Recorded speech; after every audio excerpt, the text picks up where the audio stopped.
Did you know that there was a side novel that foreshadowed the Empire arc, which would be the plot of a potential 5th season? After locking up Sirius, Felt and Reinhardt attended the dinner Russell had invited them to. As Felt sipped her tea, she admitted that the food wasn't bad, though she took the opportunity to tease Reinhardt, claiming that his cooking was still better and that it was the only skill she genuinely respected him for, completely ignoring his Sword Saint title. Reinhardt smiled bitterly, while Russell raised an eyebrow with a polite smile. Felt reflected on how her life had changed. Back in the slums, eating was strictly about survival. Now, every dinner came loaded with hidden intentions and vital information, but she wasn't afraid of change. In fact, she believed that adapting was the only way to survive for those who weren't born the strongest. A lesson she learned from Old Man Rom. Noticing Reinhardt's smile, Felt scolded him for misinterpreting her sarcastic comment about his culinary skills as a genuine compliment. Russell commented that they had a rather unique lady and vassal relationship. This made Felt sadly recall the situation with Julius, the knight who had now been forgotten by everyone. Crossing her arms,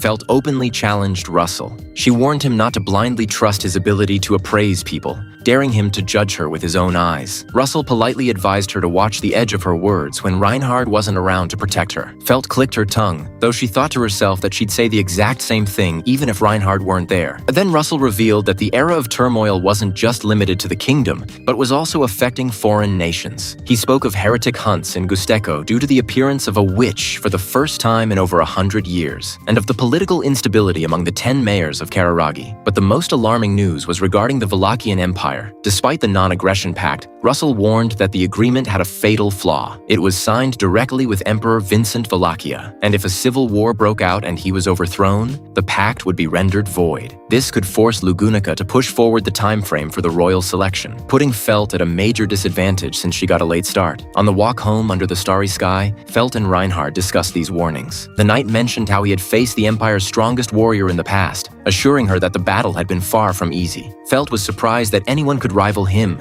to which Reinhardt swore that even if the Empire declared war, he would never leave her side. Felt frowned, touched by his stubbornness. Looking up at the stars, Felt refused to just sit idly by and wait for the war. She remembered how they had overcome the chaos in Pristella thanks to someone who was always at the center of the storm. She declared that if an era of turmoil was truly approaching, then they would just have to ride that current and become the ones driving the change. Reinhardt smiled, honored that she included him. Felt reminded him that he was the one who dragged her into this mess in the first place. Finally, taking advantage of the fact that they were back in the capital, Felt exclaimed that she was craving Granny Carol's pastries, and although she would have loved to be the one driving the changes of this era, unfortunately, Subaru would beat her to the punch when he got teleported to the Empire and forged an alliance with Vincent Wallachia. But that's a story you don't know yet. Remember that I've started a cut content series on the channel